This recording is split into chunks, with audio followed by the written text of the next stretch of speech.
뭐 좀 마음에 안 든다 그럴까? 좀 뭐 좀 이상해가지고 참 이럴 때 뭘 해야 되나라는 생각에서 좀 책을 좀 뒤져봤는데 아마존에 보니까 이제 Start with Why라는 책이 좀 괜찮은 것 같아서 보니까 내용이 참 괜찮았던 것 같아요. 그 많은 회사나 이런 데서 주로 이 what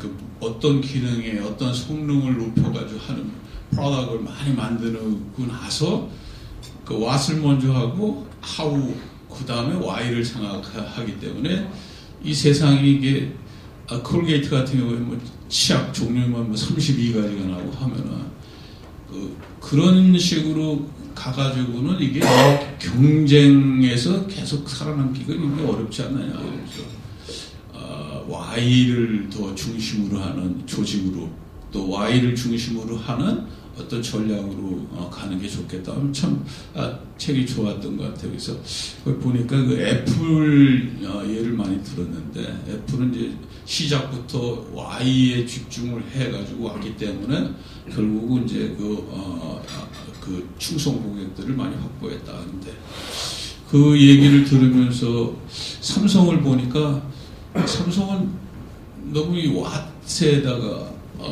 포커스 해가지고 계속 신제품 계속 만들어내고 하지만 그것이 결국 충성 고객을 이끌지는 못하는 거 아닌가 하는 생각이 좀 들었습니다. 그래서 오늘 김경훈 한국 트렌드 연구소의 소장님 모시고 이 트렌드 얘기를 좀 들으면서 우리가 이 Y에 대한 인사이트를 좀 얻을 수 있지 않을까 해서 좋은 것 같습니다. 네, 감사합니다. 서두에 이제 아까 회장님이나 또 우리 사회자분께서 말씀을 하셨지만 이런 문명사적 변화에 우리가 관심을 갖게 되는 건 지금이 문명사적 변환기이기 때문이거든요. 그래서 총균세의 저자인 제레드 다이아몬드가 자기가 수십 년 동안 인류 문명의 멸망과 쇠퇴와 성장의 역사를 다 들여다봤더니 딱 한마디로 정리할 수 있는 것은 마치 다윈이 진화론에서 본 거하고 똑같은 거죠. 환경의 변화에 적응한 나라는 살아남고 그렇지 못한 나라는 망하더라. 그 환경의 변화는 때로는 전염병 같은 것들일 수도 있고 또 때로는 글로벌 시대가 됐는데도 혼자 잘 살겠다고 할 때도 그럴 수도 있고 여러 가지 환경적 변화들이 있을 수 있습니다. 그런데 지금 여러분이 주로 몸담고 있는 디지털 분야, 사실 지금 우리 문명의 가장 큰 변화는 디지털 문명에서 나오죠. 그런데 우리가 만들고 있는 이 디지털 문명에 우리가 적응하지 못하는 거예요. 그런데 그거는 겉으로 보이는 것보다는 사실은 속에 보이는 맥락이 훨씬 더 크다. 예를 들어서 여러분 어떠신지 모르지만 저 같은 경우만 해도 어렸을 때 동네 마을에서 우리가 마을 단위의 어떤 삶들을 살았기 때문에 마을에 낯선 사람 들어오면 그 사람이 아무리 맛있는 거 준다 꼬셔도 가지 마라. 그러니까 학교에서 배우고 집에서 배운 거예요. 그죠? 그런데 SNS 세상에서는 어때야 됩니까? 낯선 사람하고 말 안 걸면 SNS에서 뭐 할 수 있어요? 아는 사람끼리. 그죠? 여러분도 여러분 친구들 잘 보세요. 지금 SNS를 하고 있는 또래 친구들은 뭐 합니까? 어디서 웃기는 재미있는 얘기들이 퍼날르고, 그죠? 그 다음에 재미있는 동영상 퍼날르고 이런 거 하고 있잖아요. 그죠? 그러면서 아는 사람끼리 서로 이렇게 교류를 합니다. 우리나라 SNS의 발달부터 지금까지 쭉 보세요. 우리가 제일 먼저 시작했잖아요. SNS 사실. 그럼에도 불구하고 세계로 뻗어나가지 못한 게 우리는 아는 사람들끼리 관계를 새로 맺는, 지금 밴드도 똑같죠. 아는 사람들끼리 관계를 맺는 거는 진짜 잘해요. 익숙하니까. 그러나 전 세계에서 제일 큰 나라가 지금 이제 페이스북이죠. 거기에 중국 인구 넘어선 것 같던데. 15억. 인스타그램, 이런 전 세계를 지금 휩쓸고 있는 SNS의 특징은 모르는 사람하고 잘 만날 수 있어요. 그죠? 디지털 시대는 강한 연결고리, 가족이 강한 연결고리의 조직이잖아요. 그죠? 강한 연결고리로 유지되는 사회가 아니고 디지털 시대는 초연결 사회라고 얘기를 하는데 이 초연결은 약한 연결고리예요. 가족처럼 이렇게 피로 맺어진 관계, 동창회처럼 그런 아주 깊은 추억과 경험으로 맺어진 관계들이 아니고 필요에 의해서 만났다가 필요하지 않으면 언제든지 흩어질 수 있는 관계인데 인간에 대한 기본적인 신뢰를 가지고 낯섦들을 서로 이해하고 용해하고 그러면서 협력하는 사회. 그러니까 협력적 활동이라는 게 강한 연결고리에서는 어떤 정과 같은 형태의 이런 요소들이 굉장히 많이 작동하죠. 그래서 여러분의 기업 문화도 여전히 누군가 새로 들어오면 먼저 친해져야 일을 잘하죠. 그죠? 그런데 약한 연결고리에서는 친해지지 않아도 일을 잘해야 돼. 이게 전혀 다른 아주 작은 거예요. 근데 아주 깊숙이 박힌 습관 같은 거죠, 이거는. 근데 기성세대는 이거 잘 못 버리죠. 저도 잘 못 버립니다. 누구하고 이렇게 하면 먼저 그 사람하고 술 한잔 먹어갖고, 꼴레꼴레 해가지고, 막 이 정도는 돼야 그 다음에 얘기하기도 편해지고 일도 쉬워져요. 안 바뀝니다, 이게. 우리 10대들은 바뀌어 있어요. 많이 바뀌었습니다. 걔네들이 여러모로 미성숙하죠. 당연히. 그렇지만 걔들은 태어나면서부터 디지털 세상에서 자랐기 때문에 그렇게 돼 가고 있어요. 그런데 얘들이 기업만 들어왔다 그러면 우리가 만들어 놓은 문화에 적응합니다. 그러니까 애들의 창의성이 글로벌로 보면 변화된 환경에 맞는 애들이 계속 등장하고 시대를 첨단을 이끌어 나가고 있는데 그럴 능력을 가진 우리 애들은 우리나라의 기업 문화나 조직 문화에 들어가는 순간 자기의 창의성을 계속해서 버려야 돼. 삼성전자, LG전자 지금 보안 어마어마하죠. 그죠? 보안 엄청납니다. 그래서 들어가서 SNS 자기 마음대로 할 수 있어요. 그 안에서. 파일 하나 새로 마음대로 못 보내잖아요. 그죠? 그러니까, 젊은 애들이 그렇게 어렵게 스펙 어느 정도 쌓아야 도대체 거기 들어갑니까? 그렇게 뛰어난 애들이 들어가자마자 나오고 싶어하는 기업 문화를 만들어 놓고 있는 거예요. 그래서 구글 같은 경우에는 기업 내 교육에 가장 중요한 포인트가 직장 상사 교육이에요. 직장 상사들이 그러니까 기업 문화 전체가 이런 젊은 애들의 창의성을 마음껏 발휘하는 방향으로 되다 보니까 직장 상사들이 이 뛰어난 놈들을 어떻게 컨트롤을 못 해가지고 스트레스를 너무 받아서 자꾸 회사를 그만둔대요. 나이 든 사람들이. 거기서 나이 들어봤자 한 3, 40대지. 근데도 자꾸 그만둔. 그래서 빅데이터 분석을 거기다 써먹었어요. 왜 이 친구들이, 언제 이 친구들이 가장 스트레스 받는 거, 어떻게 이걸 빅데이터 조사를 해가지고 직장 상사에 걸맞는 교육 프로그램을 만들어서 교육을 실시한 겁니다. 우린 거꾸로죠. 직장 상사가 어떻게 신입사원의 창의성에 적응할 것에 관련된 교육이 있습니까? 없잖아요. 그죠?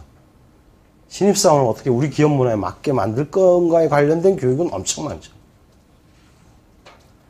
그래서 저는 보이는 세계보다, 우리는 다 보이는 세계에 익숙하지만 보이는 세계보다 보이지 않는 세계에 미래 변화의 열쇠가 있다. 이렇게 생각을 합니다.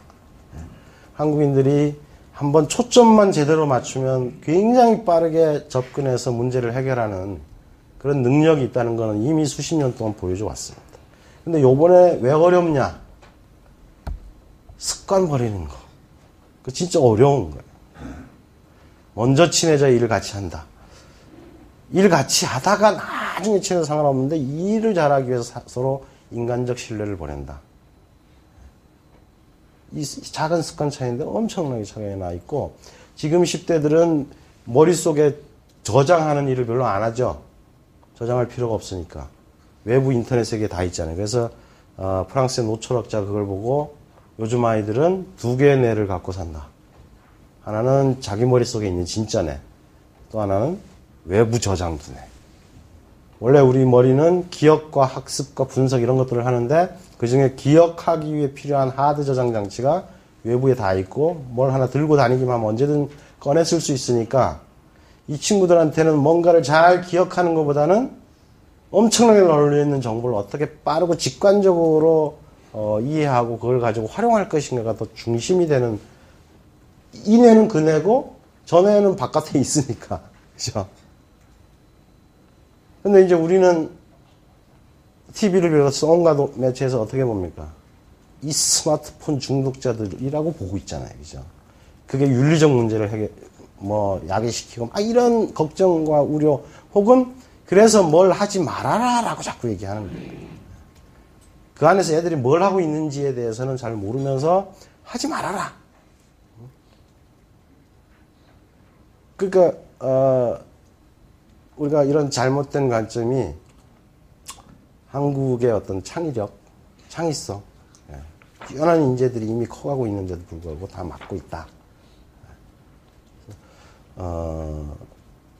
너무 서두가 길었습니다만 이 주제에서 제가 말씀드리고 싶은 것은 작은 관점 변화 하나가 필요하다. 물론 요 안에 제가 트렌드 관련돼서 24개 정도의 소 이슈들을 쫙 이제 설명을 드릴 텐데, 그것보다 더 밑에는 인비저블 월드죠. 인비저블 월드에서 우리가 가져야 될 문명사적 관점의 변화. 우리가 만든 디지털 사회에 새로 적응해야 되는 엄청난 과제가 있고, 이게 한국만의 문제가 아니라 글로벌한 문제입니다. 이 새로운 초연결 시대, 디지털 시대에 맞는 습관, 삶의 규칙, 어떤 세상 일에 대한 어떤 관점의 변화. 이게 가장 밑바닥에 인비저블 월드에 있다. 그 얘기를 말씀드리고 싶습니다. 그래서 오늘 세 가지 얘기, 트렌드란 무엇인가에 대해서 간단하게 보도록 하고요. 그 다음에 메가 트렌드로 보는 환경 변화를 구체적 이슈 가지고 24개 정도의 이슈를 가지고 간단하게 짚어보면서 그 이슈 배경이 되는 어떤 메가 트렌드적 변화를 살펴보도록 하겠습니다. 마지막에 마무리로 몇 가지 이제 서로 나눌 수 있는 인사이트가 있는지 확인하는 그런 형태로 가겠습니다. 트렌드란 무엇인가 이렇게 되어 있는데, 이 부분만 이해하시면 될 것 같아요. 그러니까, 우리가 트렌디 드라마 이런 얘기 할 때 트렌드는 유행에 가까운 걸로 보통 소개를 하지만, 제가 오늘 설명하고자 하는 트렌드는 중장기적 흐름이다. 한 10년 정도 되는 중장기적 흐름이다. 이렇게 보시면 될 것 같은데요. 누군지는 아시죠? 백종원입니다. 혹시 백종원 따라서 직접 이렇게 요리 해보셨어요? 예. 어쨌든 대충 해도 저 양반 따라 하면 음식 별로 못하던 사람도 그냥 어느 정도의 맛은 낼 수 있더라고요. 저도 해보니까 애들이 좋아하니까. 그런데 지금 여기 보이시죠, 이거? 이게 뭡니까? 설탕. 예, 백종원의 별명이 슈가보이입니다. 그럼 백종원의 음식이 우리 입맛에 맞는 이유는 뭐겠습니까? 그러니까. 예, 달달하기 때문에. 그리고 우리는 여기 술들 다들 좋아하시겠지만 술 좋아하시는 분들 원래 달달한 거 싫어하시죠? 예. 그런데 어느 날부터 우리는 왜 이런 걸 먹게 되었을까요? 저도 집에 쓸 때는 물론 백종원이 넣으라는 설탕에 반만 넣습니다. 그래도 옛날에 비해서 엄청 단 건 사실이에요. 근데 우리 입맛은 이미 단 거에 익숙해져 있죠. 그죠? 언제부터 그랬을까요? 제가 볼 때 가장 큰 변화가 생긴 게 2005년 무렵에, 그때 제 사무실은 홍대 앞에 있었는데요. 홍대 앞에 첫 디저트 카페가 생겼습니다. 애들 사이에 엄청 인기라 그래서 저도 가서 먹어봤어요. 그때 나왔던 게 뭐냐면 마카롱이라고 하는 프랑스 디저트였습니다. 그리고 먹어보고 이건 인간이 먹을 수 있는 단맛은 아니다. 제 입맛하고 너무 안 맞았기 때문에. 그러나 제가 좋아하든 싫어하든 상관없이 트렌드는 진행돼가지고, 자, 마카롱 드셔보신 분. 네. 자, 슈니발레. 하나, 둘, 셋. 야, 여러분들이 트렌드 쫓아가기에 아직은 왜냐하면 슈니발렛만 해도 벌써 한 6년? 7년? 도지마롤 드셔보신 분. 여자분들은 거의 드셔보셨 역시 겉보기에도 젊어 보이시는데 먹는 걸 좋아하셔서 일본 오사카 쪽에 일종의 카스테라죠. 그 다음에 에클레어. 이게 디저트의 역사입니다. 지난 한 10년간 디저트들이 발달해온 역사예요. 맛이 매운맛에서 단맛으로 이동하기 시작한 게 2000년대 중반 정도로부터인 것 같아요. 그전에는 왜 매운맛, 뭐 닭에도 매운맛, 무슨 매운맛, 전부 매운맛으로 가다가, 그죠?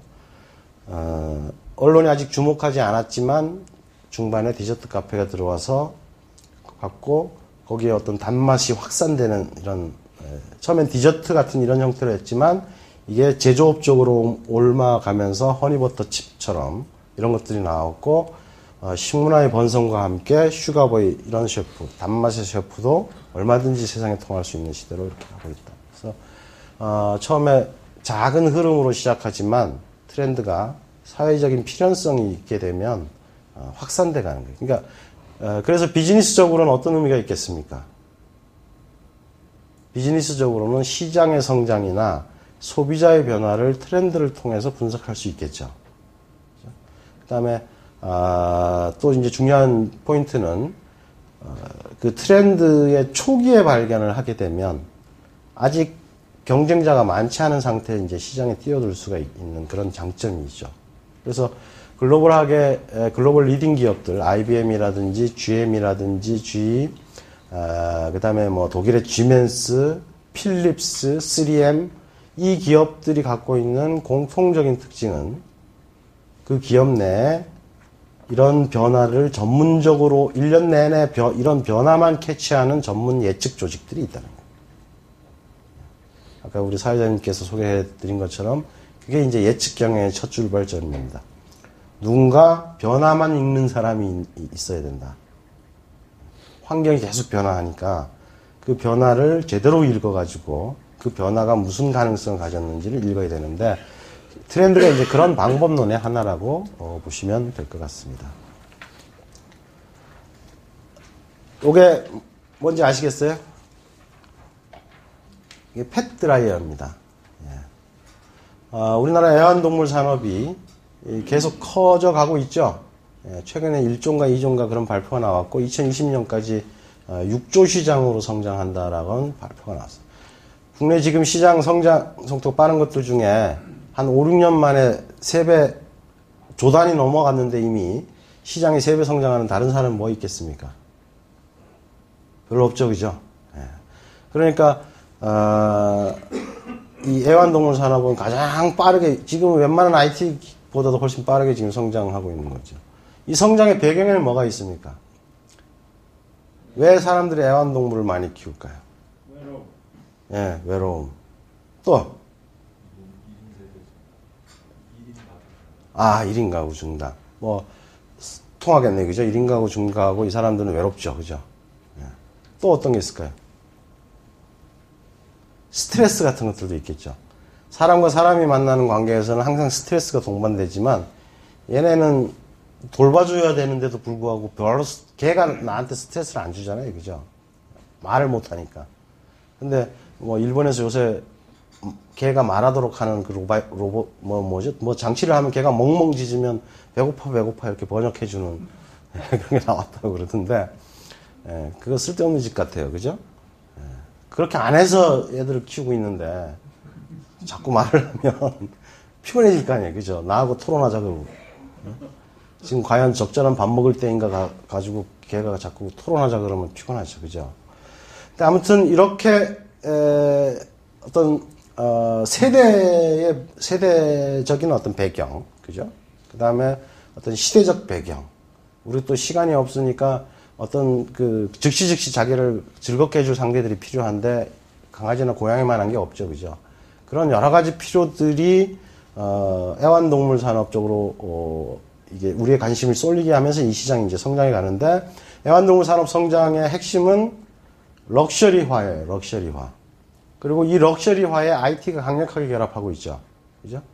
그래서 예를 들어서 예전에는 그 개를 놓고 어디 가야 될 때는 주로 호텔에 맡겼는데 애견 호텔 같은 데다 맡겼거든요. 근데 지금은 집에다 두고 가죠. 대신 애한테 먹이 주는 그 자동화된 기기들을 집에 놓고 가는데 그 자동화된 기기가 스마트폰하고 연결이 돼 있고 그 기기에는 웹 카메라도 달려 있죠. 그래서 원거리에서 스마트폰 작동을 가지고 밥을 주는데 카메라로 계속 관찰하면서 이놈이 먹나 안 먹나도 관찰하고 그리고 많이 먹었으면 30개만 주고 조금 먹었으면 50개 주고 이런 식으로 이것도 조절 가능하게 그러면서 뭐가 진행되냐? 고가화가 지금 진행되어 가고 있습니다. 그러면서 하나 또 생기는 카테고리가 이제 펫드라이어입니다. 근데 펫드라이어 같은 경우는 아직 쇼핑몰 가봐도 별도 카테고리로 지정되어 있지 않아요. 그러니까 이제 막 시작되고 있는 분야라고 볼 수 있는데 고양이들 그 개들 씻겨가지고 말릴 때 사람 말릴 때 쓰는 드라이어를 사람 말린다 그러니까 이상하네요, 그죠? 하여튼 드라이어를 쓰면 뭐 개들이 피부가 상하는지 얘네들 피부가 훨씬 더 민감한가 봐요. 어쨌든 그래서 강아지 전용 드라이어예요, 펫 드라이어가. 그죠? 근데 관심이 많으니까 우리 그저 키우는 분들은 다 아시겠지만 우리 애기라고 부르잖아요. 그러니까 애기 피부에 관심이 많으니까 이제 이런 걸 쓰게 되는데 이제 시작하는 건데 얘도 펫 드라이어입니다. 그럼 여러분 한번 생각해 보세요. 얘와 얘의 차이는 뭘까요? 얘도 펫 드라이어, 얘도 펫 드라이어. 키워보신 분들은 개 씻겨가지고 말리다 보면 뭐가 제일 문제가 됩니까? 그래, 털. 그래서 얘는 이 안에 가둬놓고 2시간 있으면 마르게 이렇게 돼 있어요. 그러니까 털이 요 안에 떨어지도록. 그럼 또 무슨 문제가 있을까요? 얘가 답답해 죽겠죠. 그죠? 그럼 또 다른 드라이어가 나오겠죠. 그러니까 제가 말씀드리고자 하는 것은 이렇게 트렌드의 성장 발전이라고 하는 게 어떤 사회적 인간관계, 세대 문제, 뭐 시대적 소멸 이런 것들로 인해서 소수에 의해서 이렇게 발생되고 초기에 작은 마켓들이 만들어지는데 여기에 소비자들이 관여하고 쓰다 보니 생기는 어떤 불편함들이 서로 계속 상호작용을 하면서 시장을 키워나간다는 거죠. 2020년까지 6조 원이 된다는 거는 이런 애들이 계속해서 등장할 거다라고 하는 걸 의미하죠. 그래서 이런 트렌드 변화를 읽는다면 우리가 지금 내가 뭘 해야 될 것인가가 중요하잖아요. 그죠? 그런 걸 찾는 작업이 실행이 되겠죠. 그래서 옆에 오른쪽에 보시는 것처럼 일반적으로 트렌드 변화라는 게 이렇게 초기에 얼리 어답터 그러니까 빠르게 반응하는 소비자들의 적응 과정을 거쳐서 어느 순간 티핑 포인트를 지나서 대중화돼가는 이런 관계인데 대중화되면 사실 눈에 잘 띄기 때문에 메인 트렌드라고 볼 수 있고요. 이 이전이 이제 이머징 트렌드죠. 그래서 우리가 트렌드 포착의 경우에 비즈니스적으로 상당히 유의미한 것은 이 티핑 포인트를 지나가기 전에 이 얼리 어답터 소비자들 단계에서 찾아내는 작업이 굉장히 중요하죠. 비즈니스적으로. 그러니까 전 세계에서 미래 축소에 제일 돈을 많이 쓰는 기업 중에 하나가 지멘스거든요. 그래서 지멘스 홈페이지 들어가시면 얘들이 미래의 변화에 대해서 어떤 주제에 주목하고 있는가 이런 걸 볼 수가 있는데 이 친구들은 보통 20년에서 30년짜리 미래 시나리오들을 짭니다. 그리고 그럼 20, 30년 후의 미래를 예측하는 거예요. 그런 다음에 거꾸로 보는데 그걸 뭐라고 그러냐면 백캐스팅이라고 부릅니다. 백캐스팅. 왜 우리 몇 월 며칠까지 무슨 일을 끝내라 그렇게 하면 그 끝내는 날로부터 역산해가지고 언제까지 뭐 해야 되고 이런 거 하시잖아요. 그죠? 백캐스팅이 그런 방법이에요. 그래서 예를 들어서 미래 도시가 친환경 도시로 바뀔 거다라고 생각을 한다면 2040년 시나리오를 이 친구들이 그립니다. 2040년에 미래 친환경 도시는 어떤 모습일까에 대해서 예측을 하는 거예요. 그리고 2040년 지점에서 돌아보고 그러면 2030년쯤에는 뭐가 돼야 될 것 같고 2020년, 2015년에는 뭐가 돼야 될까? 그러면 2020년쯤에는 이런 것들이 나와야만 2030년 이런 게 되니까 2020년에 이런 게 나오려면 지금 우리는 어떤 기술을 개발해야 되는가? 이런 방식으로 접근하는 이게 백캐스팅입니다. 그러니까 말하자면 요 표로 보자면 2030년에 후기 대중 소비자 그러니까 시장이 굉장히 성장해 있는 상태가 돼 있을 텐데 지금은 이쪽이라 그러면 자 2020년, 2015년 이런 식으로 백캐스팅을 하는 거죠. 그럼 지금 내가 해야 될 게 뭐냐? 이런 방식, 이게 백캐스팅의 방법입니다. 그런데 이렇게 정밀한, 제가 볼 때 미래예측 기법에서 가장 앞서 있는 데는 이제는 미래학자들은 벌써 함을 갖고 사실 우리 맨날 바깥에서 비싼 돈 주고 불러오는데 이미 사실은 함을 간 분들이고, 실제로 그런 걸 제일 잘하는 사람들은 지멘스나 IBM에 있는 전문 예측자들이에요. 이 양반들은 1년 내내 그것만 해서 연봉 엄청나게 받아가고 12월 30일 날 카운트다운 하고 1월 1일부터 다시 또 예측하는 사람들이거든요. 그리고 이 사람들은 수많은 돈들이 걸려 있잖아요. 그죠? 실패하면 안 되잖아. 그죠? 그래서 계속해서 예측해서 기술을 세워온 사람인데, 그 사람들이 한 것조차도 요 초기 시점에서는 불확실성이 굉장히 많아. 이게 트렌드로 성장해 갈 때 어떤 방향으로 갈지 불확실성이 굉장히 많거든요. 그런데 퍼스트 무버는 이 불확실성 속에서 뛰어들어야만 퍼스트 무버가 될 수 있는 거예요. 그래서 지멘스 같은 경우에는 지금 뭐 태양에너지서부터 모든 분야에서, 지멘스는 유럽의 지라고 할 정도로 수십만 종의 상품을 만드는 회사거든요. 이 회사는 이런 어떤 엄청난 스킬들을 통해서 투자를 함에도 불구하고 100개 중에 성공하는 게 5개뿐이 안 돼요. 왜냐하면 굉장히 초기에 뛰어들기 때문에. 그런데 그만큼 건당 투자 비용은 적겠죠. 정말로 초기에 뛰어드니까. 그러니까 이게 트렌드인지 아닌지조차 모를 때 이미 뛰어들어요. 그러니까 제가 예측경영 시대라고 말씀드리는 거는 누가 더 빨리 뛰어드느냐와 관련된 시스템을 만들 수 있어야 된다는 거예요. 퍼스트 무버는, 그러니까 이미 요 얼리 어답터에서 대중 넘어가는 요 시점 있죠? 요 시점에 뛰어드는 거는 글로벌로 볼 때는 이미 상당히 늦습니다, 지금. 이 정도는 이미 다 하고 있어요. 국내 기업은 아직 이 정도까지도 못 가 있는 거죠. 이미 시장이 이렇게 형성돼 갈 때 여기서 이제 뛰어드는 거예요. 그죠? 근데 지멘스 같은 경우는 이쪽으로 점점점 내려오는 거죠. 그러니까 여기에서 시작하는 기업들은 트렌드를 창조한다는 말이 나오게 되는 거예요. 요 뒤에 기업들은 트렌드를 쫓아갈 수밖에 없는 거고, 요 앞에 기업들은 발생한 트렌드를 성숙시키고 성장시키는 트렌드 창조 기업이 되고 있는 거죠. 자, 이게 이제 트렌드 주기에 따라서 이제 이렇게 되고, 그 다음에 이제 우리나라에서만 이렇게 생기는 트렌드가 있는 반면에 글로벌 트렌드가 있습니다. 이 글로벌 트렌드를 메가 트렌드라고 부르고, 보통의 트렌드가 한 10년 주기라고 하면 글로벌로 확산되는 주기가 있기 때문에 수십 년에 걸쳐서 진행이 됩니다. 그래서 우리가 적응해야 될 핵심 대상은 사실 글로벌 메가 트렌드죠. 이건 우리가 좋아하든 싫어하든 혹은 한 국가조차, 예를 들어서 미국처럼 초강대국조차도 바꿀 수 없는 게 메가 트렌드다. 여러분 고령화 이미 아시지만 미국이 고령화 바꿀 수 있어요? 야, 이제 빨리 죽자. 그럼 미국이 앞서서 주창을 나서면 빨리 죽습니까? 안 되잖아요. 그죠? 디지털화. 야, 디지털이 인간을 파괴시킨다. 우리 디지털화 하지 말자. 이게 뭐 유엔이 얘기하면 듣겠습니까? 누가 듣겠습니까? 그죠? 이거는 개인이든 기업이든 국가든 막을 수 없는 글로벌한 변화. 다시 말해서 우리가 적응해야 될 외부가 바로 이 메가 트렌드인 셈이죠.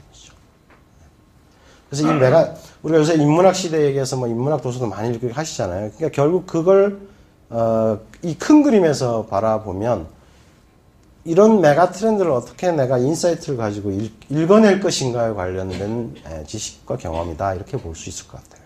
그리고, CEO들에게 정말로 필요한 그런 인사이트가 되겠죠. 자, 이 시점에서 우리가 조금 긴장도 좀 풀고, 긴장 저만 하고 있는 거죠, 사실은. 그죠? 긴장도 좀 풀고, 뭔가 이렇게 어떤 새로운 변화들, 트렌드를 좀, 이 고정관념을 좀 깨고 봐야만 우리가 읽을 수가 있거든요. 그래서 고정관념을 깨는 부분에 대한 동영상이. And they came up with a very good engineering solution, which was to spend £6 billion building completely new tracks from London to the coast and knocking about 40 minutes off the 3.5-hour journey time. Now, call me Mr. Picky, I'm just an ad man, but it strikes me as a slightly unimaginative way of improving a train journey merely to make it shorter. Now, what is the hedonic opportunity cost of spending £6 billion on a load of railway tracks? Here's my naive advertising man's suggestion. What you should in fact do is employ all of the world's top male and female supermodels, pay them to walk the length of the train handing out free Chateau Petrus for the entire duration of the journey. Now, you'll still have about £3 billion left to change, and people will ask for the trains to be slowed down. Now, I've got an example here from Canada.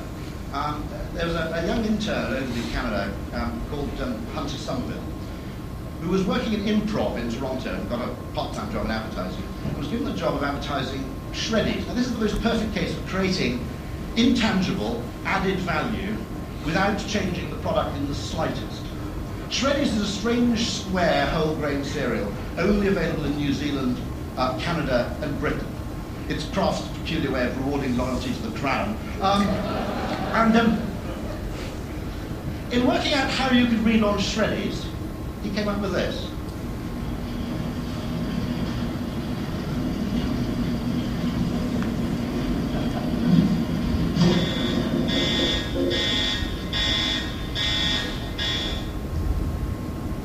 Shreddies is supposed to be square. Have any of these diamond shakes got a... New Diamond Shreddies cereal. Same 100% whole grain wheat and a delicious diamond shake. I'm not sure it's a perfect example of intangible value creation. All it requires is photons, neurons, and a great idea to create this thing. Now, I'm saying it's a word of genius, but naturally you can't do this kind of thing without a little bit of market research. So Shreddies is actually introducing a new product, something that I'm very excited for. So they're introducing new diamond Shreddies. There's what we did.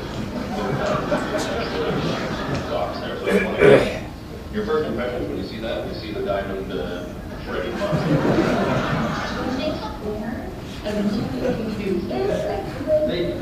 It's all, yeah, it's all in the appearance, but it's kind of like a 6 or a 9, like a 6. Flip it over, it looks like a 9. A 6 is very different from a 9. I never knew that was exactly. Actually, you don't see it. Like when I sat there, usually turn out, but when you see like it's more interesting. Just try a square over a curve.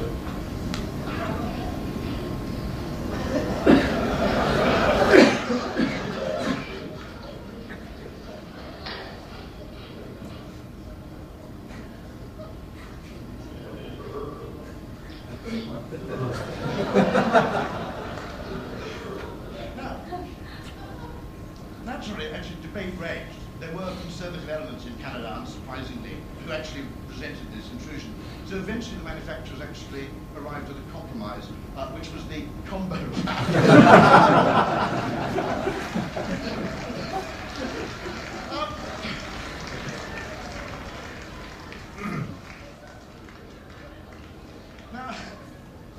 예, 여기까지입니다.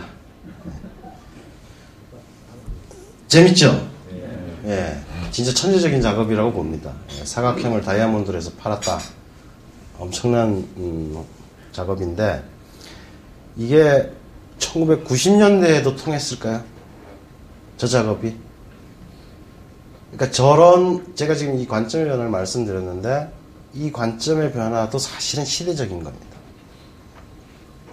그러니까 꼭 필요한 기능들을 갖춘 상품들이 필요했던 시대에는 저런 게 나와봤자 별로 안 통했을 거예요. 근데 지금은 통합니다. 그래서 우리가 뭐라고 부르니까 스토리텔링의 시대다라고 얘기하잖아요. 실제로 저 상품은 출시된 상품이에요. 그래서 제가 궁금해서 찾아 들어가 봤더니 저 다이아몬드형 출시 이후에 17%의 매출이 증가했답니다. 재밌어서 사본 거죠. 그죠? 뭐 사람들이 바보가 아닌 이상 실제로 그죠? 그런 건 아닐 건데. 근데 이런 이야기들이 필요하다는 것은 우리가 물질적 풍요의 시대에서 문화와 감성의 시대로 넘어가고 있다라고 하는 확실한 증거죠. 상품의 부가가치가 문화와 감성에서 나온다는 확실한 증거입니다. 디지털이 그런데 지금 똑같은 운명을 겪고 있다라고 저는 생각을 해요. 예전에 제가 쓴 책에서 디지털 1기와 디지털 2기를 제가 구분을 했었는데 1990년대부터 2000년대까지 약 20여 년간은 디지털 1기다. 2010년 이후는 디지털 2기다. 저는 이렇게 구분을 했거든요. 그래서 그 차이는 뭐냐면 역사적으로 보면 혁신적인 기술이 도입될 때 일정한 절차와 스텝들을 밟습니다. 첫 번째로 그 기술 자체가 가진 가능성이나 이런 것 때문에 사람들이 경탄하고 또 그 기술 자체가 산업이 되는 시대가 있어요. 자동차하고 똑같은 거죠. 자동차 초기에 이런 운명의 이기가 이렇게 막 사람들이 감탄하고 미국에만 해도 20세기 초기에 자동차 회사가 500개가 넘게 있었습니다. 그렇게 경탄한 그게 1990년대, 2000년대라고 저는 생각을 해요. 그게 디지털 일기죠. 그래서 그때는 디지털 자체가 첨단입니다. 그런데 문명을 바꾸는 혁신적인 기술은 그 다음 단계로 넘어갑니다. 뭐냐면 삶을 바꾸고 가치를 바꾸는 시대로 넘어가는 거죠. 그 이후에 자동차가 걸어온 길도 똑같죠. 지금의 도시 모양은 자동차를 중심으로 다 만들어졌죠. 그죠? 그러니까 자동차 산업이 자동차 자체로의 산업도 물론 아직도 남아있지만 사실은 20세기 초의 자동차만큼의 그런 어떤 인기는 못 끌고 있을지 몰라도 생활 문명 전체가 자동차에 기반해서 재편성됩니다. 우리 잡이라든지 출퇴근이라든지 다 지금 자동차를 중심으로 되어 있잖아요. 그죠? 2010년 이후에 디지털이 만들어내는 게 똑같이 그런 거다. 그래서 디지털 자체는 이제 더 이상 첨단이라기보다는 생활 테크놀로지죠. 생활 테크놀로지 시대로 들어서면 그 다음에 뭐가 중요해지냐? 감성과 문화가 중요해지는 거죠. 그러니까 이제는 디지털 산업은 첨단 산업이 아니다. 물론 디지털 안에서도 몇몇 분야가 아직 첨단을 달리고 있는 건 당연하고 계속 그러 나갈 거지만 전반적으로 디지털은 뭐가 됩니까? 그냥 우리 생활이 되는 거예요. 그러니까 감성의 시대가 되는 거죠. 그래서 이제는 디지털 상품도 조금 전에 슈리디스에서 보신 것처럼 네모를 다이아몬드로 포장하고 이런 시대가 될 수밖에 없는 거예요. 예를 들자면 예전에 나온 앱 중에 오빠 뭔가 뭐 그런 앱 보셨어요? 커플들끼리 서로 다운받아가지고 보는 건데 상대방의 위치를 확인하는 앱입니다.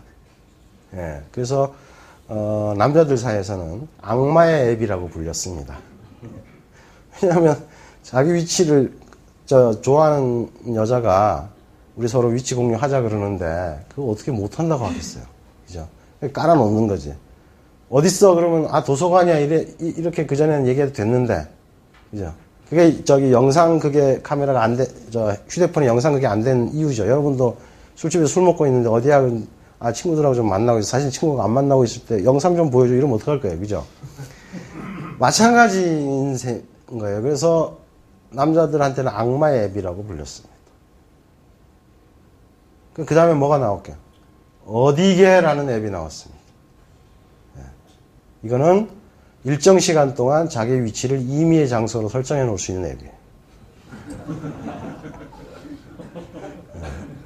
그래서 어떤 할 일 없는 블로거가 둘 중에 누가 더 힘세냐 이렇게 했더니 어디게가 더 세다. 천사의 앱이다 이건. 그렇게 얘기를 했다 그럽니다. 이런 것들이 나오기 전에는 남자 옷에 묻은 루즈 자국 같은 걸로 확인했겠죠. 그죠? 그러니까 인간이 가지고 있는 삶에 대한 욕망과 기대와 삶의 방식 자체는 아직은 그다지 큰 변화가 없습니다. 인간은 여전히 의미로 움직이는 존재고 자기가 경험하는 것들 안에서 삶의 충족들을 요구하는 존재입니다. 우리가 1000년 후를 예측하기는 어렵죠. 1000년 후에 수명이 얼마 될 것 같습니까? 모르죠. 지금 어떻게 합니까? 그런데 한 가지는 얘기할 수 있죠. 1000년 후에도 인간은 여전히 삶에서 의미를 발견하고 잘 것이다. 어떤 기술이 나오든 간에. 트렌드라는 게 기본적으로 그 의미에서 나오는 건데 지금은 문화나 감성에서 의미가 나오는 시대다. 디지털 산업이 이제 문화와 감성 산업으로 변화해 가야 된다. 마치 나이키가 패션 산업으로 다시 살아난 것처럼. 그죠? 그래서 이런 것들이 다 비저블 월드보다는 사실은 인비저블 월드에서 작동하는 것들 때문에 생기는 거예요. 그리고 근본적으로 우리 삶의 어떤 그 관점이나 가치 이런 것들. 그 피터 드러커가 그런 얘기를 했는데 혁신 가운데 가장 대단한 혁신은 지적 인식의 혁신이다. 그런 얘기를 했죠. 그래서 1960년대에 미국 그 백화점의 성공 사례를 설명을 하죠. 그 전까지 미국의 사회에서 공장에서 일하고 이러면 무조건 다 블루칼라죠. 노동자들입니다. 그래서 지금 울산에도 노동자들 있지만 이분들이 좀 어느 정도 되신 분들은 월요일 날 요트 탔던 얘기 이런 얘기 하신다 그러잖아요. 그죠? 공장에서 일해도 월급은 충분히 받고 있으니까. 그죠? 그러니까 60년대 미국은 진짜 풍요의 사회 아닙니까? 그러니까 노동자라고 해서 진짜 저임금 받고 이런 사람들이 아닌 거죠. 근데 그때 백화점들이 망해가기 일보 직전이었어요. 매출 장사가 안 돼서. 그런데 한 백화점에서 노동자들을 일의 특성에 따라서 불렀던 그 개념에서 소득이라고 하는 개념을 집어넣어서 중산층이란 단어를 발명한 거예요. 중산층이란 단어를 쓰고 노동자들을 스스로 중산층이라고 인식하게 만드는 순간 이분들이 그전에는 안 오던 백화점을 오기 시작합니다. 그게 정말로 큰 혁신이다라고 피터 드러커는 주장을 합니다. 느리지만 가장 확실한 혁신. 그래서 지금 우리가 디지털 부분에서 가장 선도해야 될 혁신은 제가 볼 때 그런 인식. 디지털이 편의를 제공하는 첨단 테크놀로지다라고 하는 개념에서 감성과 문화적인 어떤 기술로 변신하게 될 때 사람들이 거기에 더 많이 끌어 들어오게 되고 지금 사실 그건 우리만 그런 게 아니라 글로벌도 마찬가지 타이밍이거든요. 페이스북이 소셜 시대를 열었다면 지금은 미국 10대를 장악하고 있는 건 스냅챗이라고 하는 SNS입니다. 아시죠? 예. 그 스냅챗의 강점은 뭡니까? 스냅챗의 강점은 메시지를 받아서 확인하고 10초 있다가 메시지가 사라져버리는 거예요. 기성세대 입장에서는 별로 이해가 안 가죠. 그죠? 내가 메시지를 받으면 다시 또 확인해야지. 그거를 까먹잖아, 자꾸. 근데 10대들한테는 사라져버리는 게 더 나아. 왜?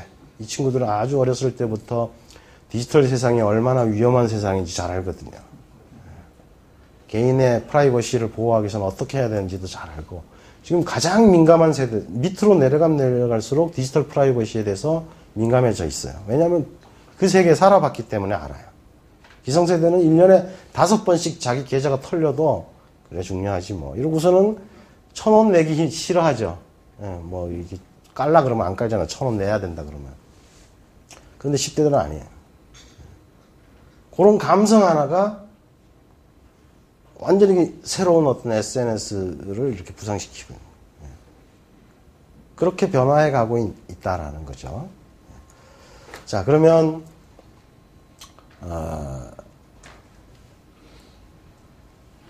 이 디지털을 둘러싸고 있는 그래서 이제 디지털의 트렌드를 더 이상 디지털 안에 있는 걸로만 보면 굉장히 좁은 세계를 여러분이 이해하게 된다.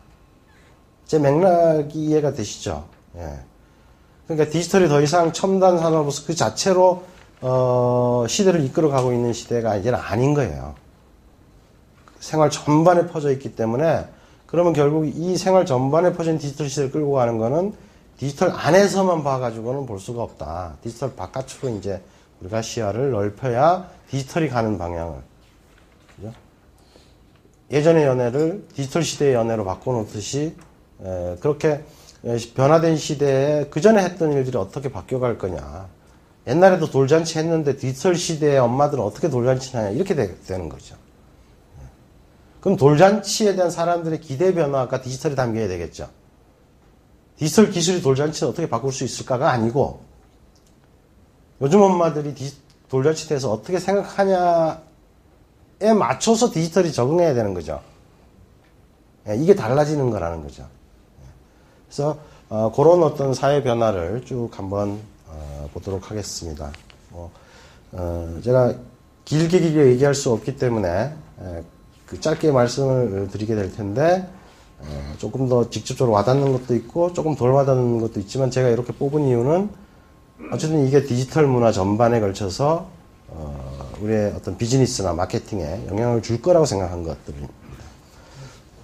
1990년대만 해도 뭐 20대 청년들이 청춘 남녀들이 그러니까 혼전성 관계에 대해서 뭐 찬성하는 비율이 높아졌다. 뭐 이런 게 뉴스에 크게 나고 사람들이 막 이야기거리로 삼았던 시대죠. 근데 사실 지금 그런 얘기는 아주 그 원시적 얘기죠. 그렇죠? 진짜 원시적 얘기일 수밖에 없습니다. 지금 중학교 교실에서 선생님들이 고민하고 있는 게 그 아이들 중에 한두 명은 이미 어디 가서 몸 팔고 있을지도 모른다라고 생각하는 거예요, 지금. 그 아이한테서 어떻게 솔직한 얘기를 끄집어내고 넌 왜 그럴 수밖에 없니? 라는 얘기들을 끄집어내는 게 굉장히 큰 목표 중에 하나가 되고 있는 시대예요. 그런 시대에 지금도 그 얘기를 하고 있다면 시대를 너무 모르는 거예요. 내가 알고 있는 지식이 너무 딸리는 상태인 거지. 그러니까 이제야 간통죄가 없어졌다는 것은 굉장히 느린 거죠. 문명은 굉장히 빠르게 변했고 의식은 굉장히 느리게 변하고 있다. 디지털 부분에서 제가 이 말씀을 드리는 이유는 디지털이 담아야 될 사회문화적 변화가 우리의 의식보다 훨씬 더 빠르다라는 게 우리가 좀 인식해야 될 필요가 있다. 특히 젊은 세대로 내려가면 굉장히 빨리 변하고 있고 많은 것들이 변해 있기 때문에 리더들이 스마트폰 좀 해보고 페이스북 좀 해보고 이게 디지털 시대다 이럴 수가 없는 시대란 말이에요, 그죠? 그래서 근데 이제 어려운 것은 들여다보기가 정말 어렵죠. 제가 10대에 글 쓰면서 저도 10대가 아닌데 10대 깊숙이 들어가 봐야 될 거 아닙니까? 그런데 들여다보기가 정말 어려워요, 이 친구들. 어디 가야 들여다볼 수 있을지 모르겠어. 예를 들어서 반톡이 있다는 건 알고 있어. 반톡에 어떻게 끼어들어야 되느냐. 반톡이라는 게 반 애들끼리 톡하는 거거든요. 그러면 초등학교 애들이 지네들끼리 반톡하고 있는데 거기서 무슨 얘기가 오가는지를 알아야 얘들이 무슨 생각하는지 알 거 아니에요. 거기 어떻게 들어갈까요? 초대받지 않고서는. 누가 나를 초대해줘. 예. 그러니까 지금 이제 그렇게 어려워요. 그런데 이제 좀 들여다보고서 이제 우리가 안다라고 생각할 가능성이 상당히 높습니다. 이게 큰 오류를 낳을 수 있다. 이런 말씀 드리고 싶고요. 그 다음에, 점점점 덜 젊어질수록, 물론 지금 나이 드신 분도 마찬가지입니다. 전국에 5만 5천 대 정도의 그 중대형 오토바이가 있는데요. 중대형 오토바이 250cc 이상입니다. 그 오토바이의 소유주 대부분이 40, 50대 이상 중장년 남자들이에요. 이 남자들이 왜 이 중대형 오토바이들을 타고 다닐까요? 한 인터뷰에서 보니까 어떤 남자가 대답하기를 할리 데이비슨 같은 걸 타고 다니는데 그 오토바이에서 난 두두두두 하는 소리가 자기 심장의 고동 소리 같아요. 그래서 20년 전에 교통경찰들이 10대 폭주족들을 쫓아다녔는데 요새는 중장년 아저씨들 잡으러 다니래요. 이게 시대적 변화가 뭐냐면 과거의 중장년 아저씨들은 다 가족을 중심으로 한 소비 내지는 술 먹으러 가고 이거였잖아요, 그죠? 근데 자기만의 가치, 자기만의 라이프 스타일 이런 것들을 쫓기 시작한 이게 개성화라는 메가 트렌드적 맥락입니다. 그래서 한국 사회에서 남자들이 개성화돼 가고 있고 특히 중장년 남자들이 개성화되고 있는 그런 뚜렷한 흐름들이 있습니다. 지금은 이제 자동차 같은 경우도 자동차는 전통적으로 또 남자들을 대상으로 했는데 이제 여성들이 자동차의 주요 소비군으로 뛰어들었어요. 그러니까 옛날처럼 자동차의 기능을 선전하는 게 아니고 감성을 선전하죠. 경험을 선전하는 거예요. 이 자동차로 할 수 있는 경험. 근데 이 개성화라고 하는 메가 트렌드의 끝이 뭐냐면 절정 경험이라고 하는 거예요. 절정 경험이라는 게 불교에서 얘기하는 모라에 가까운 경험. 나와 대상 사이의 거리가 없어지고 그 안에서 완벽하게 자기를 잇는 경험. 번지 점프하면서 자기를 완전히 잇는 것처럼. 그래서 현대인들은 순간순간 그런 것들을 추구합니다. 우리 소비자들이 이런 절정 경험을 계속해서 추구해 가고 있다. 이렇게 말씀드릴 수 있겠습니다. 남자 얘기를 계속 하자면 한국 남자들이 세계에서 가장 화장품을 많이 사는 사람들입니다. 여러분들 혹시 집에 화장대 따로 있으세요? 남성 전용 화장대. 화장실. 아이고. 네. 화장실 말고 그 화장대를 또 따로 이렇게 정말 해서. 그런데 이제 외국의 남성 화장품들은 주로 이제 향수 뭐 이런 것들인데 한국 남자들은 피부에 엄청나게 신경을 많이 쓴다. 뭐 이런 얘기들인데 아까 말씀드린 제 이야기의 연장입니다. 그러니까 남자들의 호주머니가 자신의 어떤 그 외모 가꾸기라든지 이런 자신만의 취미라든지 기호라든지 요즘 키덜트 얘기 많이 나오죠. 그죠? 그런 것들로 굉장히 열리고 있다. 그래서 한때 맘마케팅이라 해서 모든 소비의 80%는 엄마가 한다 이렇게 되어 있지만 지금은 남자들이 굉장히 적극적으로 소비에 나서고 있습니다. 그 다음에 지금 젊은 세대들에게 20, 30대를 디지털 네이티브라고 부를 수 있을 거예요. 어떤 세대 구분에 있어서 시대를 규정짓는 어떤 문화가 청소년기에 받아들여졌느냐에 따라서 나누는 게 굉장히 중요한 의미가 있습니다. 여러분도 그렇겠지만 우리가 가장 나이 들어도 가장 젊어질 때는 그 청소년기에 가졌던 어떤 경험과 향수, 음악도 그렇잖아요, 그죠? 그런 것들을 불러올 때 가장 젊어지는데 그 이유가 청소년기에 받은 경험이 평생을 지배하기 때문이다라고 심리학자들이 얘기를 합니다. 근데 지금 20, 30대들은 그런 면에서 디지털 네이티브, 10대 때 디지털 환경에서 자란 친구들이죠. 이 디지털 시대에 자른 이 친구들이 요즘 제일 많이 하는 게 이제 셀프입니다, 셀프. 그래서 셀프라는 거는 참여를 통해서 이것도 개성화의 한 방향이라고 이해하시면 될 것 같습니다. 절정 경험이라는 게 그냥 앉아서만은 TV만 보면서 절정 경험을 할 수가 없어요. 조그만 거라도 뭘 하나 직접 만들어 보여야 되는 거죠. 근데 완전 초짜로 만들게는 안 되죠, 그죠? 근데 우리가 앱에서 경험하듯이 내가 별로 작곡 능력이 없어도 앱에 있는 작곡 프로그램 가지고 어느 정도 그냥 해보면 작곡이 되고 대충 그림 그려보면 그림이 나오잖아요. 그런 것들을 경험하면서 이게 오프라인까지도 이제 나오는 것 같아요. 그래서 셀프로 자기가 직접 뛰어들고 거기에 뭐 디지털이 됐든 뭐가 됐든 편의적인 것들이 어느 정도까지는 이끌어주면 그렇게 그러니까 상품의 완성이 소비자의 참여와 같이 만들어지는 게 이제 셀프라고 이렇게 보시면 되는데 디지털 네이티브 세대에는 이 셀프가 굉장히 커지고 있고 우리나라가 아파트 사회였기 때문에 인테리어 부분이 굉장히 제한적이었잖아요. 또 DIY 분야도 굉장히 제한적이었죠. 일본의 같은 수준에 비해서 같은 소득 수준일 때 일본에 비해서 우리나라 DIY가 굉장히 약했거든요. 근데 요새 셀프 DIY 때문에 시장이 막 성장하고 있습니다. 디지털 네이티브 세대의 어떤 특징 때문이라고 볼 수가 있고요.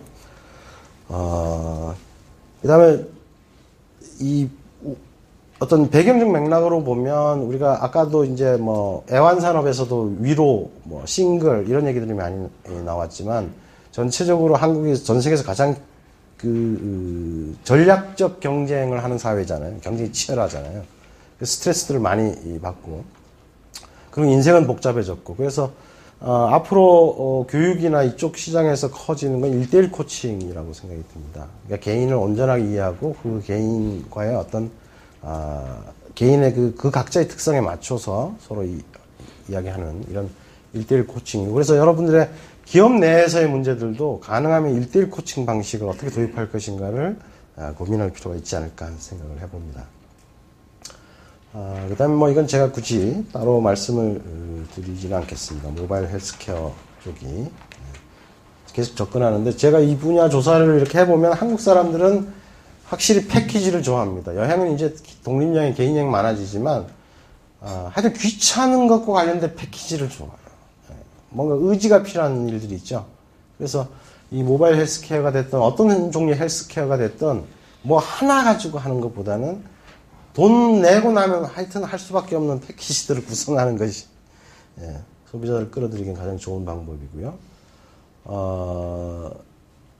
여러분이 뭐 이 분야는 잘 하시니까 그렇겠지만 어쨌든 소셜이 문제 해결사가 되는 건 확실한 흐름인 것 같습니다. 내가 뭐 노는 것과 관련된 것도 그렇고 여가, 힐링, 문제 해결. 10대들 요새 급식 문제 SNS를 해결하는 거 보셨어요? 급식 문제 같은 경우 걔네들이 이제 몸에 배 있어요. 소셜로 문제를 해결하는. 우리 학교 급식 문제 교장 선생님한테 가서 따지거나 선생님한테 따져가지고 아무 소용없다는 걸 애들이 압니다. 그러면 소셜에다 확 올려가지고 급식 사진 찍어서 촥 풀어놔버리면 전국적으로 들고 일어서가가지고 그죠? 그러면 사회가 알아서 문제를 해결해줘요. 소셜이 강력한 문제 해결되고 얘네들 수학 문제도 그렇게 푸는 거 아시죠? 수학 앱 같은 경우는 그 문제를 풀고 있는 전국 네트워크 중에 어떤 애가 답을 줘. 그러니까 길거리를 가면서도 수학 문제를 풀 수가 있어요. 소셜이 즉각적으로 이렇게 풀어나가는 거죠. 그러니까 소셜이 지금까지 다른 방식으로 해결했던 문제를 앞으로는 소셜 방식으로 해결할 가능성이 굉장히 높아지는 거예요.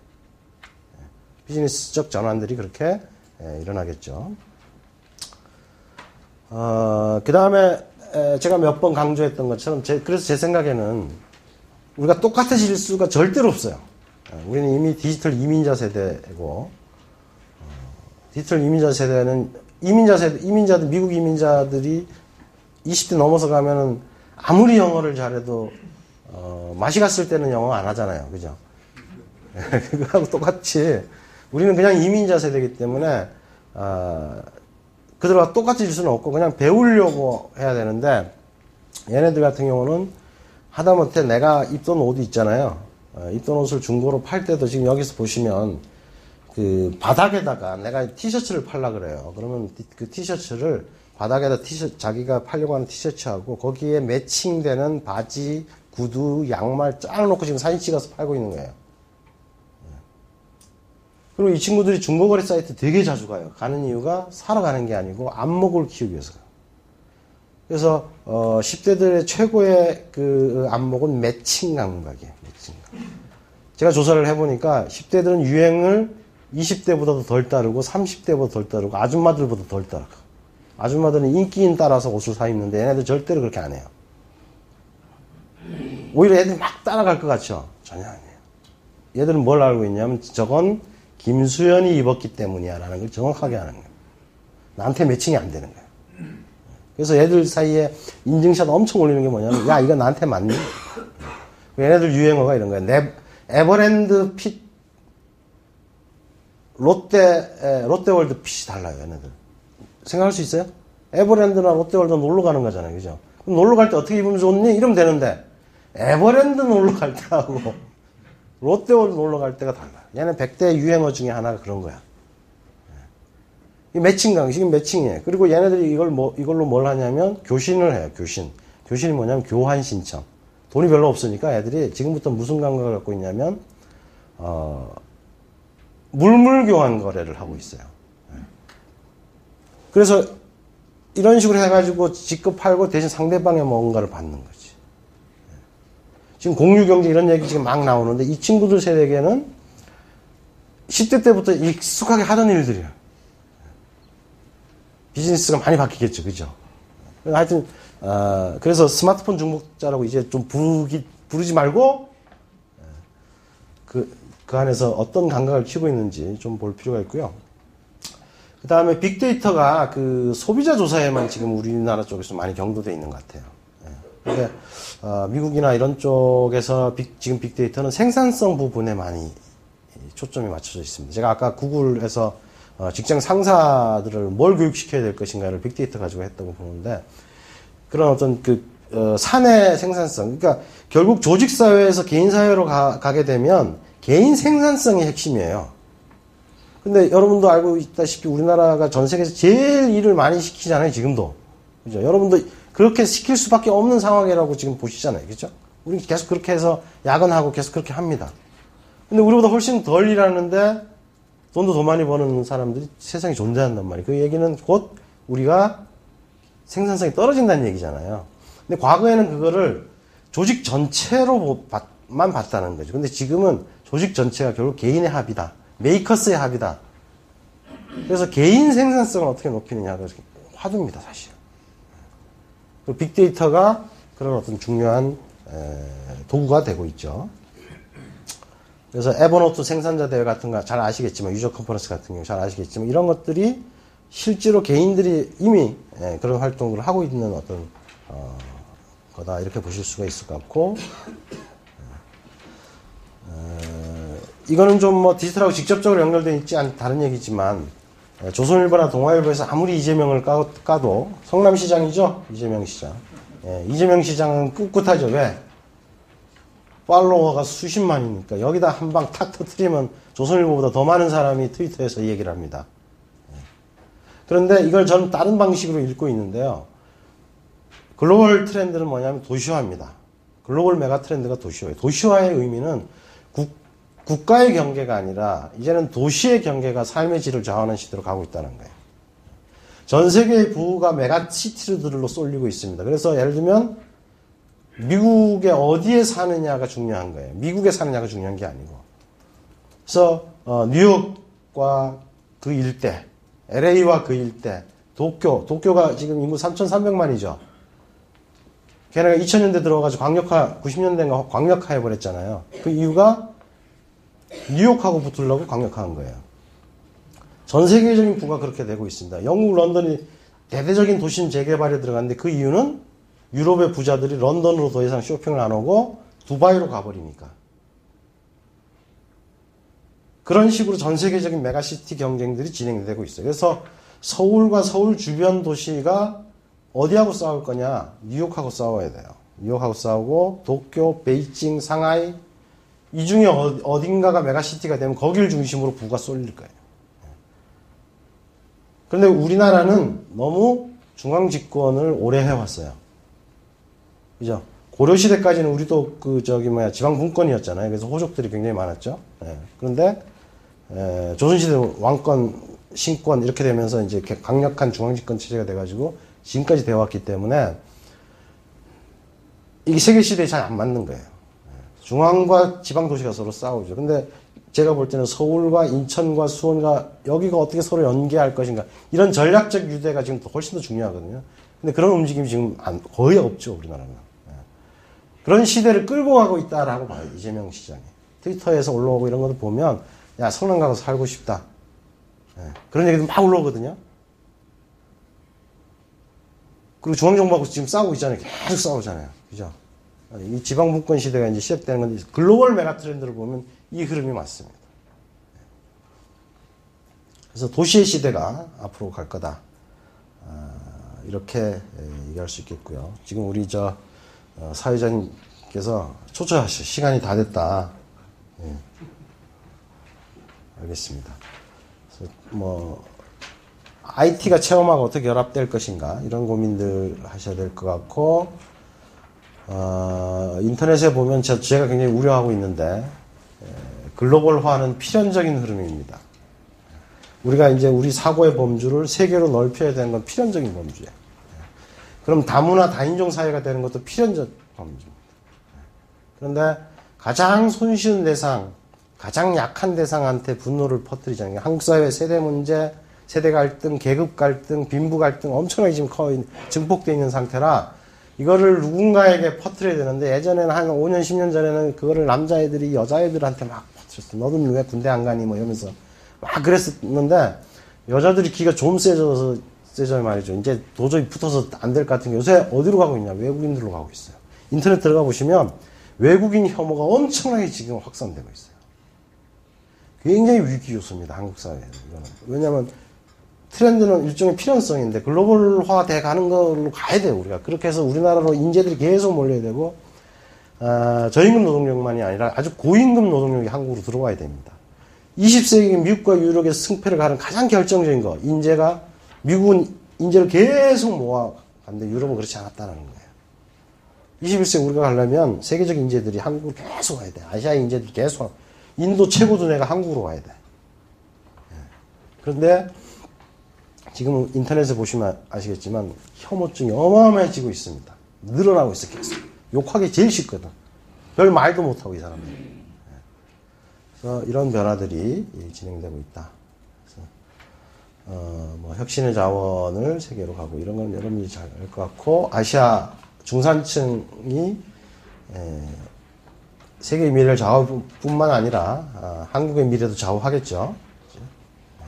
그래서 어떤 분들은 이제 중국 시대 끝났으니까, 왜냐면 중국에서 우리 경쟁력이 또 떨어지니까 동남아로 가고 동남아에서도 자꾸 이렇게 어디 가고 이렇게 하는데, 제가 볼 땐 중국에서 살아남아야 돼요. 우리가 중국에서 살아남지 않고서는 얘기할 수가 없어. 그러니까 붙어야 돼, 거기서. 어쨌든 간에. 세계 시장이 각축장이 될 테니까 거기서 어쨌든 붙어야 됩니다. 그 다음에 역글로벌들, 아시아 디지털 인구 계속 증가할 거고. 그래서 참 24가지를 괜히 가져왔어요. 자료가 나눠져 있으니까 여러분께서 그렇게 보시면 될 것 같고, 자, 그러면 좀 마무리를 대략 하겠습니다. 제가 말씀드린 것처럼 환경에 적응해 한 자가 살아남는 서바이벌이죠. 살아남고, 살아남은 자가 강한 자죠. 가장 똑똑하거나 가장 힘이 세거나 가장 영리하거나 가장 빠르거나, 그러나 걔들이 이기는 게 아니라 살아남은 자가 이기는 거죠. 그럼 어떤 자가 살아남느냐? 제가 우사인 볼트하고 100m 달리기를 했는데 이길 수 있는 방법. 우사인 볼트한테 목적지를 알려주지 않는 거지. 자기가 지 아무리 빨리 달려도 나는 포복으로 가도 내가 이길 수가 있죠. 왜냐하면 나는 목적지를 알고 있고 그 친구는 목적지를 모르면 엉뚱한 대로 뛰겠죠. 그죠? 그래서 이 시대에 살아남는 자가 되려면 외부 환경의 변화에 대해서 정확히 알아야 된다. 근데 외부 환경을 저는 좁은 외부와 넓은 외부로 나눕니다. 좁은 외부는 뭐냐면 내 경험과 지식으로 이해하는 외부입니다. 우리가 각자가 쌓은 경험과 지식으로 이해하는 외부예요. 제가 트렌드 교육들을 대기업 이런 데서 시켜보면 한 과장, 차장급 정도 되면 벌써 이미 아는 게 많아져가지고 자기가 알고 있는 세계로 세상을 재단하려고 자꾸 그래요. 근데 실제 세상은 그렇게 안 변합니다. 내가 싫어해도 변해. 제가 아까 단맛 얘기했지만 저 별로 단맛 안 좋아했어요. 디저트 너무 달아요. 그렇지만 세상이 그렇게 가요. 남자들은 왜 그래서 단맛을 좋아했겠습니까? 여자들이 자꾸 좋아하니까 어떻게 해요? 따라가서 먹다 보니까 길들여지는 거지. 그죠? 그래서 우리 대부분은 특히 성공한 사람한테 그런 걸 더 많이 봐요. 여기 CEO 분들이기 때문에 제가 그 얘기를 드리는데, 성공한 사람일수록 자기 경험과 지식에 매몰됩니다. 너무 뚜렷한 특징이에요. 거의 대부분 뭐 100명 99 성공을 많이 했으면 했을수록 자기 경험과 지식의 세계에 더 많이 매몰돼요. 그래서 자기 경험과 지식으로 만든 외부의 변화, 뉴스가 막 날아오잖아요. 그러면 그거를 내가 쌓은 경험과 지식으로 해석을 해요. 실제 세계는 그렇지 않다. 지금 세상의 변화를 이끄는 대부분의 변화는 10대, 20대들한테 나타나는데 걔들하고 만날 시간이 어디 있습니까? 그죠? 없죠? 그건 몰라요. 거기서 무슨 새로운 경천동지할 변화들이 일어나는지 우리가 모른다는 거예요. 그렇지만 대충 뉴스 한번 들으면 내가 40년 전에 50년 전에 경험했던 기억을 가지고 현재의 그 일들을 해석해버리고 만다는 거죠. 그래서 요건 제가 10개 나와 상관없이 내 경험과 상관없이 변하는 세상의 변화를 10가지를 이렇게 좀 정리를 해봤는데, 여러분도 이제 뭐 여러분이야말로 한국의 새로운 미래들을 계속 끌고 나가야 될 분들이니까 좀 올바른 전진을 하기 위해서는 한번 서가지고 이렇게 내가 제대로 된 방향을 보고 있는가를 봐야 될 필요가 있잖아요, 가끔. 그죠? 지금 또 설도 이제 있는데 설의 연휴도 있고, 내가 제대로 세계 변화, 내가 적응해야 될 외부의 변화를 읽고 있는가? 내가 읽고 있는 게 정말로 외부의 변화인가? 아니면 내가 보고 싶은 외부인가? 이런 것들을 한번 생각해 볼 필요가 있다. 그래서 내 경험과 지식의 좁은 외부로 세상의 변화를 읽기보다 그걸 뛰어넘는 세상의 외부를 읽는 그런 어떤 훌륭한 리더가 되어주시기를 바랍니다. 여기까지 하겠습니다. 네, 식사하시고 Q&A 시간